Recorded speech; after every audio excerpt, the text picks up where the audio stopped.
Today we'll be discussing about glands from the chapter of chemical coordination and integration. In this chapter we'll discuss about the endocrine system, and we'll talk about what are glands and the three different types of glands that we have. So for the first one, we have something called as endocrine glands.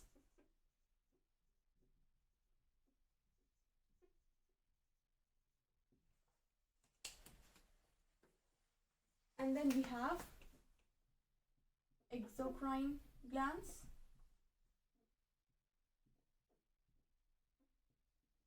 And then for the third one, we have the heterocrine glands. Heterocrine glands. Let's see what are endocrine glands. Endocrine glands are the glands that are ductless. So basically they don't have any ducts. They actually pour their secretions directly into the blood itself. Exocrine glands, they have ducts. So ducts present. And then these heterocrine glands are a mix of both the endocrine glands as well as the exocrine glands.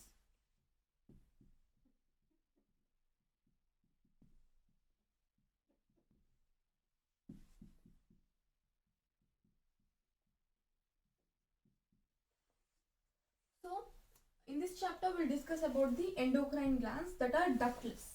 Let's take some examples of endocrine glands. We have pituitary gland, or you can write as thymus. We have hypothalamus.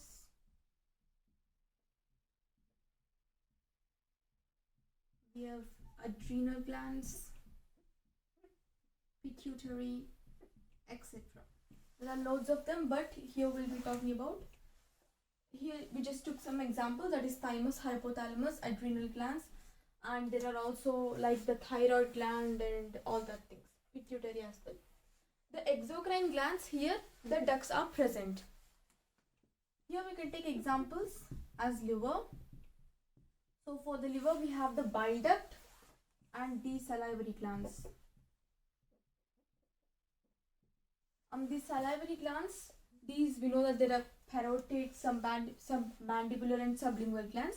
We know that there are these different glands for the salivary glands, that is the parotid gland, parotid gland we have, but for that we have the Stenson's duct, and then we have Wharton duct, and then we have the duct of Rivenus. That is for the salivary gland. So here we talked about the exocrine glands. For the liver we know that there is the bile duct. For heterocrine glands, here we have endocrine glands as well as exocrine glands. It's a mix of both endocrine and exocrine. So we can take some examples.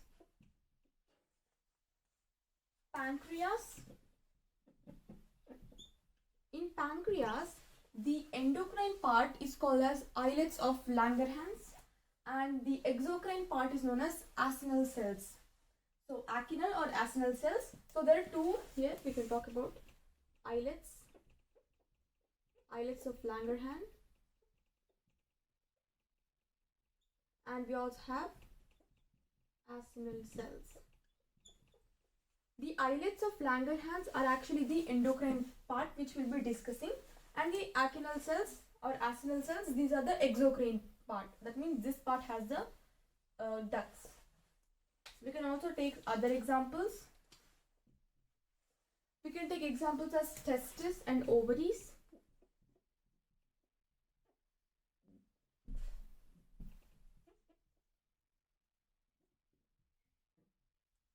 These come under heterocrine glands as well, because they have both endocrine part and exocrine part. So here we discussed about glands, the three main types of glands, the endocrine and the exocrine and the heterocrine glands. Endocrine glands, here they are ductless, they don't have any ducts, they directly pour their secretion into the blood. The exocrine glands, the ducts are present. Liver, salivary glands, the different ducts are the Stenson's duct, Wharton's duct and the duct of Rivenus. Heterocrine glands, here we have the endocrine part and exocrine part. It's a mix of both endocrine and exocrine. Examples: the pancreas, islets of Langerhans, Acinal cells, and we also have testes and ovaries. So this is the basic classification of glands. Now let's talk about hormones. What exactly are hormones? Hormones are the substances that are secreted by the endocrine glands.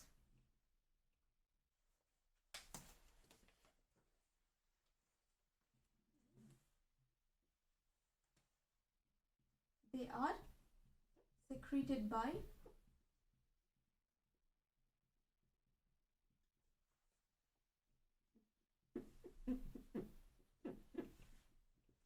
endocrine glands, the hormones. Now, these hormones are chemical messengers. An important thing to remember here is that they are chemicals. Chemical messengers. These hormones are secreted by the glands, the endocrine glands, and then they actually travel through the blood and that sends into the target organ. That's why they are chemical messengers. Let's also talk about the discovery of the hormones. First, term hormone was given by Starling. Term given by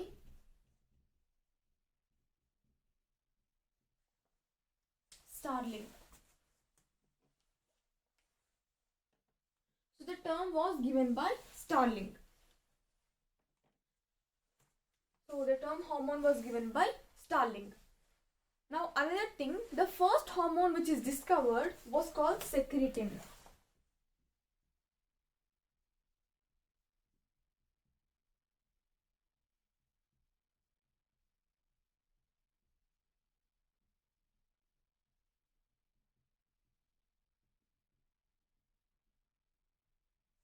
The first hormone discovered is known as secretin.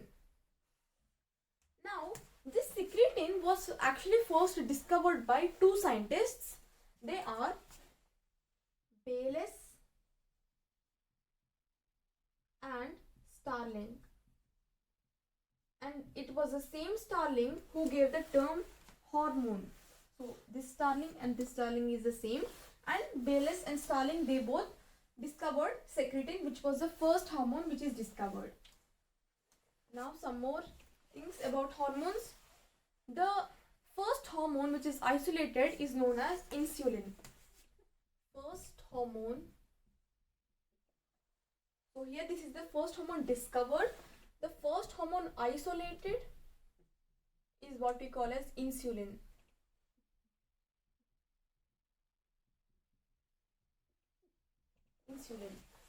And insulin was first isolated by Frederick Banting. So Frederick Banting and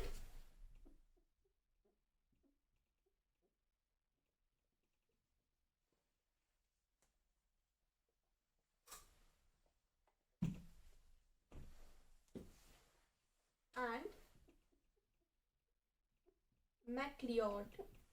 Frederick Banting and MacLeod. So these were the two scientists who discovered or isolated the insulin. The first hormone which is isolated, that is insulin. Now they isolated it from pancreas of dog. So here we talked about a little bit of the discovery of hormones. So they are chemical messengers and the term was given by Starling. Secretion is called as, it's the first hormone, secretin is the first hormone discovered and it was discovered by Bayliss and Starling.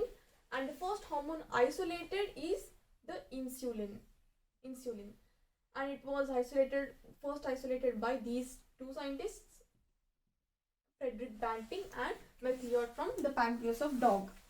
Now let's talk about some properties of the hormones.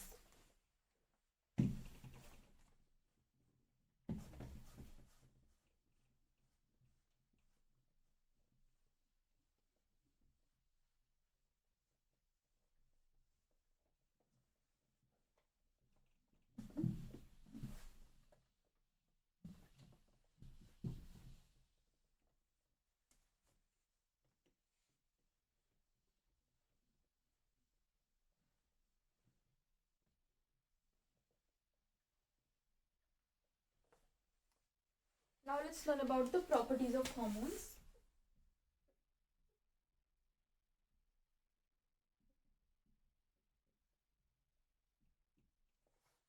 The first property, so they have low molecular weight. The next thing is that they are required in a very small quantity. Required in very small quantity,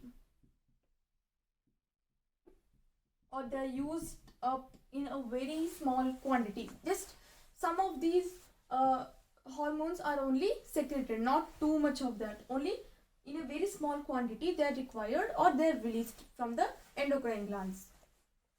The next thing is that hormones can be slow acting hormones or fast acting hormones. So slow acting hormones, they can be very fast acting hormones. So we can take examples of the slow acting hormones, that is estrogen. Estrogen is an example of a very slow acting hormone, and fast acting hormone is adrenaline.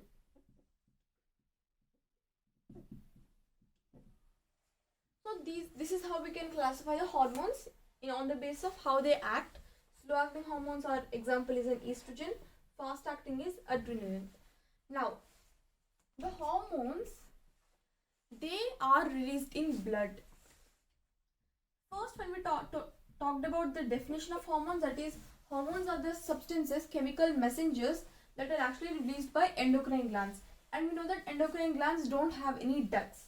So hormones are directly released in the blood, except some local hormones.